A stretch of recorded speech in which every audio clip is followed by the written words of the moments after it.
기도하겠습니다. 좋으신 아버지 하나님, 오늘도 우리에게 말씀으로 나아갈 수 있는 이 날을 허락하여 주시고 또 주님께 나아가게 하시니 감사를 드립니다. 주님 앞에 섰사오니 아버지 하나님, 옛사람의 구습과 잘못된 것을 끊어내게 하시고 하나님 앞에서 정결한 마음으로 설 수 있도록 도와주시옵소서. 그래서 아버지 하나님, 야곱이 베델에 올라가서 하나님 앞에서 제단을 쌓은 것처럼 우리의 삶이 날마다 주님 앞에 나아감을 통해서 거룩해지고 정결해져서 하나님의 기쁨의 삶을 살아내고 하나님의 영광을 드러내는 삶의 자리가 되게 하여 주옵소서. 말씀으로 나아갑니다. 오늘도 믿음으로 승리할 수 있는 귀한 말씀을 들려 주시옵소서. 우리 구주 예수 그리스도의 이름으로 기도드립니다. 아멘. 오늘 우리에게 주신 말씀은 창세기 36장 1절에서 8절입니다. 족보는 이러하니라.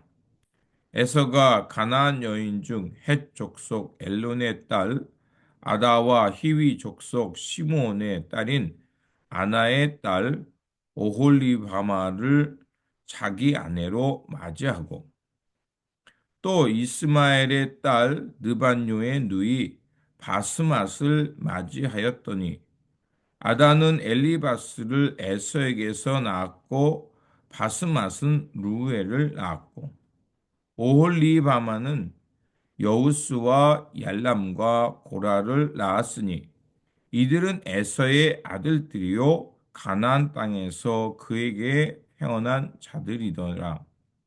에서가 자기 아내들과 자기 자녀들과 자기 집의 모든 사람과 자기의 가축과 자기의 모든 짐승과 자기가 가나안 땅에서 모은 모든 재물을 이끌고 그의 동생 야곱을 떠나 다른 곳으로 갔으니 두 사람의 소유가 풍부하여 함께 거주할 수 없음이라. 그들이 거주하는 땅이 그들의 가축으로 말미암아 그들을 용납할 수 없었더라. 이에 에서 곧 에돔의 세일산에 거주하니라. 아멘. 오늘 본문 말씀은 에서의 족보와 그 에서의 후손들이 그 세일산에 거주하게 되었음을 알려주는 말씀입니다. 에서는 야곱의 형으로서 장자의 권리를 가졌지만 그는 하나님의 언약을 따르지 않고 세상 풍요를 선택한 인물입니다. 오늘 본문에서 우리에게 무엇을 기준으로 삼고 인생을 살아야 하는가 알려주는 것을 볼 수가 있습니다.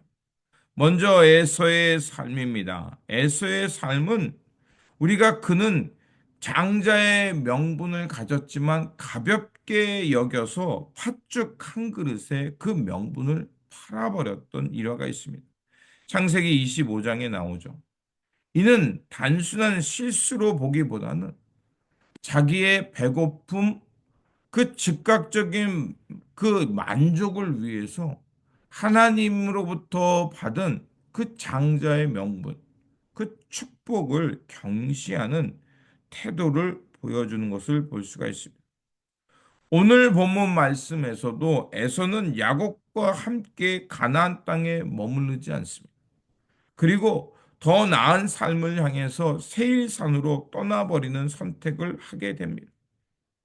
이는 단순히 거처의 이동이라고 보기보다는 그 신앙의 선택의 문제가 있을 때 그는 무엇을 먼저 생각하는가 우리에게 말해주고 있습니다.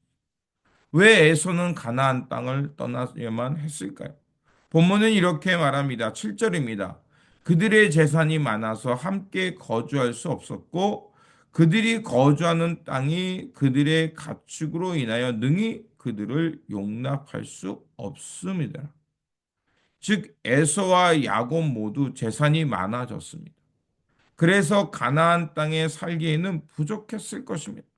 하지만 여기서 중요한 것은 그들이 그 땅에서 부족할 때 하나님 앞에 여쭈며 하나님의 그 계획을 묻고 떠나는 것이 아니라 에서는 즉각적으로 자기의 더 나은 삶을 위해 떠나버렸다는 것입니다.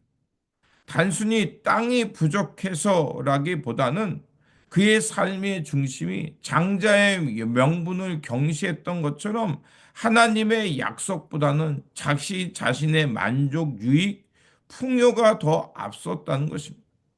그는 하나님의 언약이 아니라, 그래서 가나안 땅이 아니라 눈앞에 더 나은 환경이 보이면 금방 하나님의 언약을 버리고 그것을 선택했다는 것입니다. 야곱과 에서의 차이는 무엇이겠습니까? 그들 모두 부족한 인간이고 실수도 많았습니다. 야곱은 어떻게 해서든지 축복을 받기 위해서라는 거짓을 행하던 사람들이었습니다. 그런데 그들의 결정적인 차이는 무엇입니까? 야곱도 실수로 넘어졌지만 그러나 그 넘어질 때마다 하나님의 약속을 또 하나님을 찾는 믿음으로 나아갔던 사람이고, 에서는 하나님의 언약 축복보다는 눈앞의 현실, 세상의 풍요가 더 중요하게 여겼던 사람입니다. 그 결과 야곱은 이스라엘의 조상이라는 그 믿음의 계통을 이어갔지만, 에서는 에돔의 민족을 이루면서 결국 이스라엘 백성들이 출애굽을 했을 때 오히려 형제로서 같은 동생의 민족을 괴롭히는 역할을 했습니다. 에서의 선택은 단순히 그 과거의 이야기로 끝나지 않습니다. 오늘 우리가 살아가는 삶 속에, 우리의 삶 속에 여러 가지 선택의 길이 나옵니다. 에서의 길을 갈 것인지 야곱의 길을 갈 것인지 우리에게 늘 그 선택인 그 묻습니다.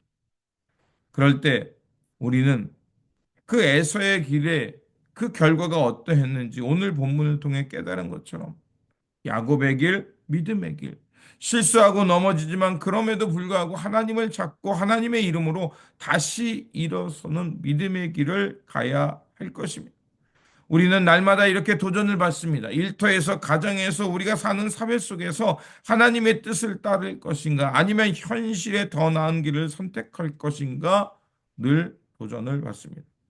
바라옵기는 에서의 선택이 아니라 야곱의 길, 믿음의 길을 걷기를 주님의 이름으로 축원드립니다. 그래서 주님께서 우리에게 말씀하셨죠.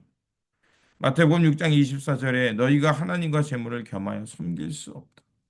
우리가 분명 주님의 길, 하나님 나라의 영광의 길을 걷게 되면 분명 우리는 어떤 손해를 볼 것입니다. 그러나 더 중요한 것은 우리는 하나님의 언약을 붙들고 믿음의 길을 걸어가야 한다는 것입니다.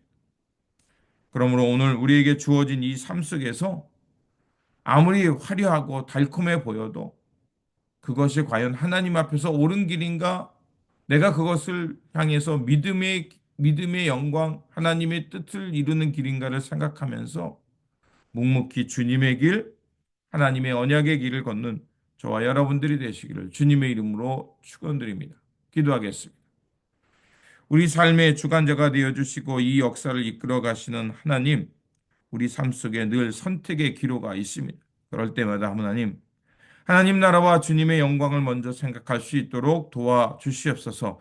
에서처럼 어리석게도 하나님의 언약을 받았음에도 불구하고 경히 여겨서 하나님의 언약을 버리고 세상 풍요와 화려한 것을 쫓다가 하나님의 역사 속에서 잘 드러나지 못하고 사라지는 그런 어리석은 자가 되지 않게 하여 주옵소서. 오늘도 믿음으로 살아갑니다. 주님, 하나님 나라와 영광을 먼저 생각하게 하시고 주님의 뜻을 생각하면서 손해볼지라도 믿음의 길을 선택하며 주님 나라 주님의 영광을 향해 살아가는 우리의 일상의 모습이 되게 하여 주옵소서. 우리 구주 예수 그리스도 이름으로 기도드립니다. 아멘.